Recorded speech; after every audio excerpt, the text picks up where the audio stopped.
Hey guys, so I'm visiting some family in Arizona right now, my cousin, aunt, and uncle. They have a dog. Hold on, he's so cute. I gotta be careful with his back though. Oh, hey buddy. And I've been thinking, because recently, right before I left pretty much, a few days ago, I got to 9,000 solves in my ZZCT average, and I wanted to share with you some of my progress. So basically, in the course of 9,000 solves, my average went from about 25 to 30, and now is about 13.4. That's not super consistent yet. I'm still averaging anywhere from like 13 to 14.2. Any given average of 100 or so can vary by quite a bit, but I'm improving quickly. And I think the real secret to that is just doing 150 solves a day for 2 months.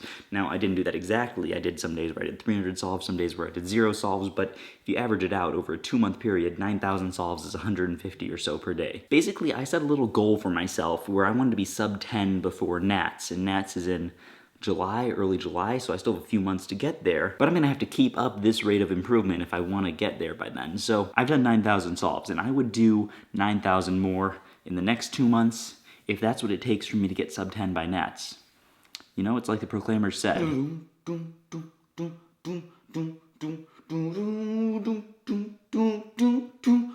Cause I would do 9,000 solves, and I would do 9,000 more, just to be the man who did 18K solves and got sub 10 by 9. Da da da da da da da da da da.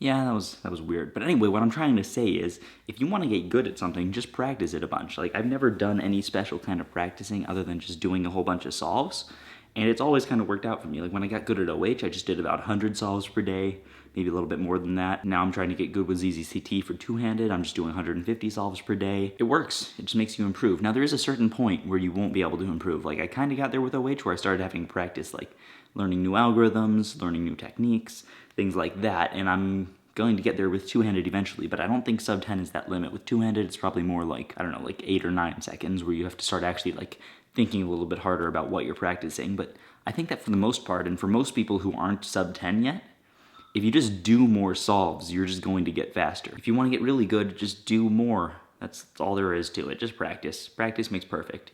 Even imperfect practice makes perfect. I don't believe that whole perfect practice makes perfect thing. If you're practicing the wrong thing, it doesn't really matter. Oh boy, my dog is leaving. I completely forgot what I was saying because I got a phone call and my dog left. Oh right, perfect practice doesn't necessarily make perfect, because you can't practice perfectly because you haven't practiced yet. You have to practice to get perfect. So yeah, even if you're doing something slightly wrong in your solves, I think it's okay, because the more solves you do, the better you'll get. And as long as you're always thinking about what you can do in your solves and always trying to work on something, like looking ahead or just turning faster, as long as you're always working on something, I think you can get better, and you'll get better at it intuitively rather than having to learn the best ways to do everything right away.